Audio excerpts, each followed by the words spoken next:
အားလုံးပဲမင်္ဂလာပါရှင်ကျမကဒီနေ့မှာတော့တန်ပေါင်းနဲ့ပဲဆက်စာထောပတ်ထမင်းနဲ့ပဲဆက်စာအီပြေးစေမဲ့တမယာသီးတနက်လေးလုပ်ပြပေးမှာဖြစ်ပါတယ်ရှင်ပါဝင်ပစ္စည်းတွေကတော့မုံညင်းစေမဆလာ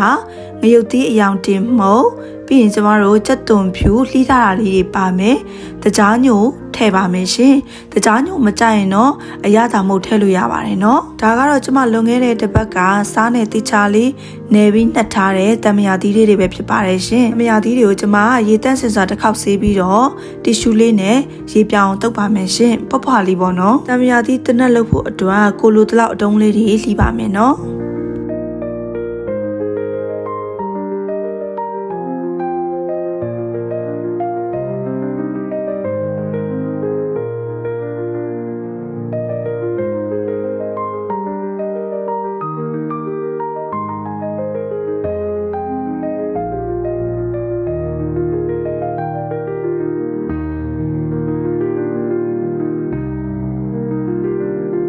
တမယာသီးကိုအနေတော်တုံးလေးလှီးပြီးသွားပြီဆိုရင်တော့ကျမတို့တမယာသီးတနက်လေးစတင်လှုပ်လိုက်ကြရအောင်နော်စီပူတဲ့အိုးတွေကိုမုံချင်းစစ်လေးတွေထည့်မယ်မုံချင်းစစ်လေးတွေပေါက်လာပြီဆိုတာနဲ့ကျမတို့မီးလုံးဝမဖွင့်တော့ပါဘူးနော်သူ့ရဲ့ပူနေတဲ့အရှိန်နဲ့ပဲကျမတို့တစ်ခုချင်းစီထည့်မှာဖြစ်ပါတယ်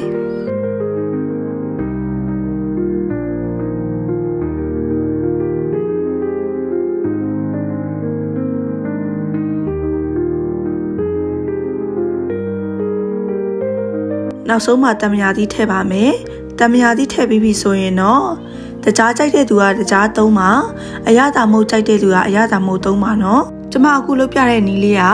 အရန်ကိုလွယ်ကူရိုးရှင်းပါတယ်ကဲအကုန်လုံးပြီးပြီဆိုရင်တော့တန့်ရှင်းတဲ့လေလုံးနဲ့ဖန်ပလင်းဘူးကိုအသုံးပြုပြီးတော့အရသာစိတ်ဝင်အောင်တစ်ပတ်လောက်နှက်ထားရမှာဖြစ်ပါတယ်။မရဲ့ channel လေးကိုအမြဲတမ်းကြည့်ရှုအားပေးနေတဲ့အရောက်ချင်းစီတိုင်းကိုကျေးဇူးအများကြီးတင်ပါတယ်။ဒီကနေ့တမယာသီးတနက်လုပ်တဲ့ vlog လေးကိုဒီလောက်နဲ့ပဲဆုံးသက်လိုက်ပါရရှင်။